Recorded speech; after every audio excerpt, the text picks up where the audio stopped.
शेवा येथे शेकडो वर्षांपूर्वी एक शिवलिंग सापडले। निसर्ग सौंदर्याने नटलेल्या अतिशय शांत ठिकाणी जुना शेवा येथे हे शिवमंदिर आहे। या मंदिरातील हे शिवलिंग अनेक वर्षांपूर्वी भक्तांना सापडले। या शिवलिंगावरून गावाला नाव शिवा असे पडले।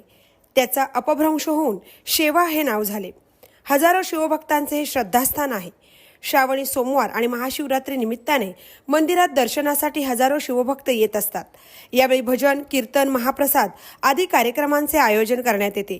22 जानेवारी 2024 रोजी अयोध्येत श्रीराम मंदिराचा प्राणप्रतिष्ठापना सोहळा आहे। त्यानिमित्ताने शेवा शिवमंदिरात महाप्रसाद आयोजित केला आहे। याचबरोबर 12 वर्षांपर्यंतच्या शालेय विद्यार्थ्यांना आकर्षक भेटवस्तू दिली जाणार असे मंदिराचे पुजारी श्री संतोष शिवराम दरणे यांनी सांगितले आहे। महामुंबई चॅनेलसह मिलिंद खार पाटील, शेवा, उरण। ओम नमः शिवाय, ओम नमः शिवाय। शिवशंकर नमामि गिरिधात नमामि शिवशंकराय शंभो।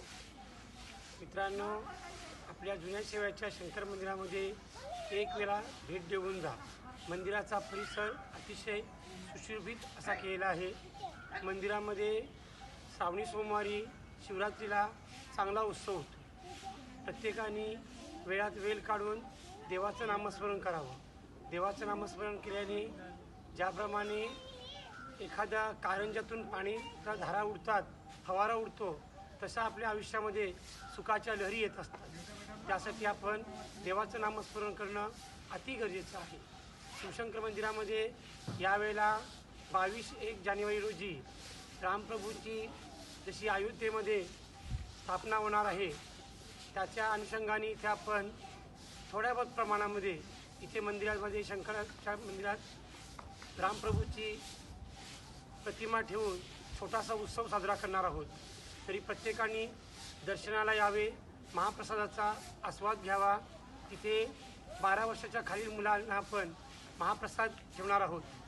हे महाप्रसादाबरोबर लहान मुलांना गिफ्ट देखील असणार आहे।